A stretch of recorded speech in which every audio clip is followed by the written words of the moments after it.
One more time. One more time.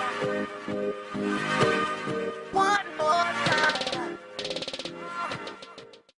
I had broken the law, and I needed to face the consequences. And who gave you the passwords to access the other systems? Phoenix. And who is Phoenix?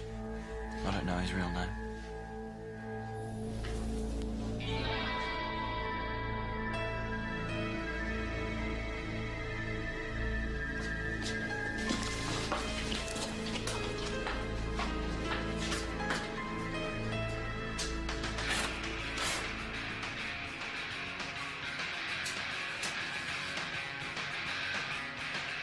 After the arrest, I felt there was a hole left in my life, and I needed to fill it. And I moved from one addiction to another. The 3 years leading up to the court case were pretty much of a blur, really.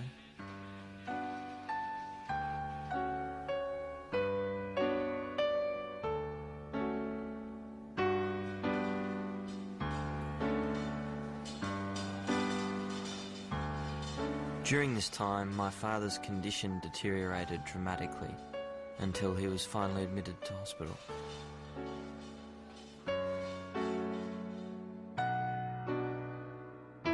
My father died at an unfortunate time when we were not getting along very well.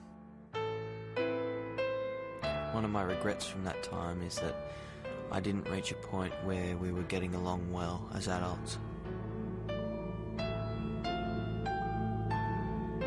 After my father passed away and before the sentencing, the stress and the pressure from the court case and the copious amounts of drugs I was taking led me to becoming more and more mentally unstable.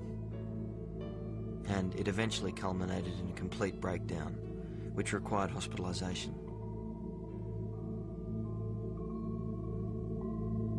I was facing 10 years in prison.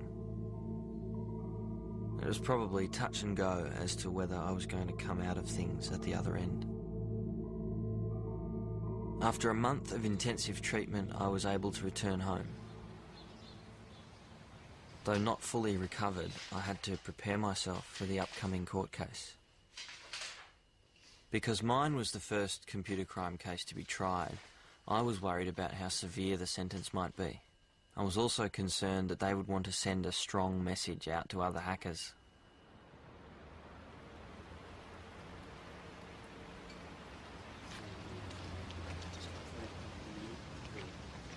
Our society today is increasingly dependent on the use of computer technology. Conduct of the kind in which you engaged poses a threat to the usefulness of that technology. It is incumbent on the courts to see to it that the sentences they impose reflect the gravity of this kind of criminality.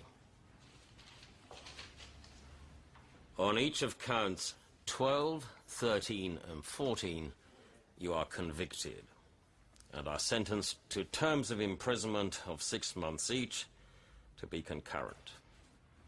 However, you will not be required to serve the terms of imprisonment imposed, provided you are of good behavior for the ensuing 6 months.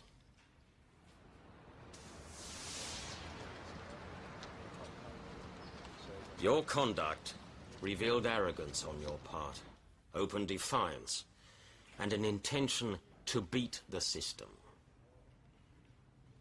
I have no doubt that certain sections of the community would regard anything other than a custodial sentence as less than appropriate.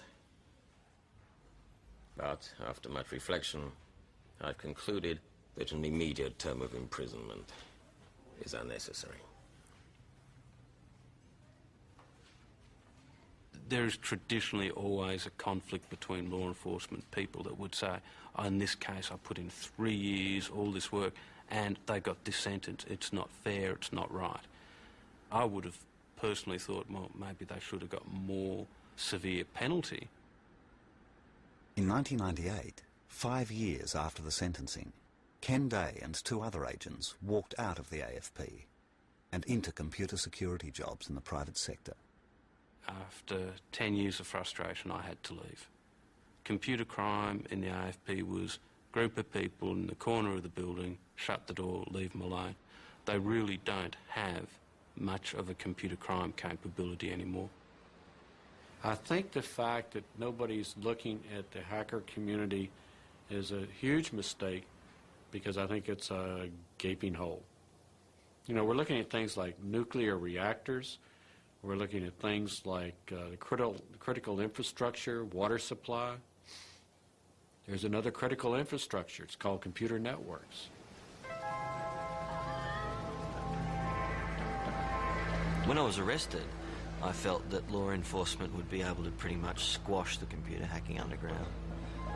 But I hadn't really factored in the growth of the web and the amount of information sharing that would enable. I mean, there's now the ability to download automated hacking tools from the web to do what it took us weeks or months to learn how to do. Hackers are a fact of life. They're not going to go away. They're always going to be with us, and no legislation is going to deter that. As soon as you have one group of hackers who have given up hacking, some other 15-year-old will rise up through the ranks and decide that he too wants to try and conquer the computer systems that put man on the moon. I think that initially there was perhaps misplaced fear for what these largely kids could do, but that's changed. And in the last half year, as we've sort of mapped these giant computer systems and networks to our entire economic and social fabric, I don't think it's possible any longer to have too much fear.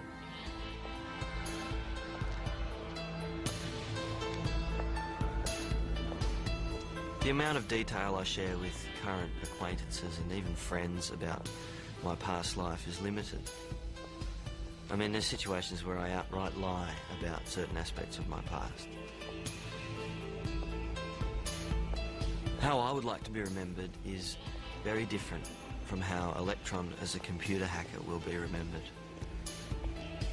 I would much rather have been involved in building the infrastructure of the internet during that period rather than breaking into it.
You don't wanna see me live, running through the day and night, trying to get my money right. I know you hate to see me do it right, switching cars and changing flights. You killed this shit, right?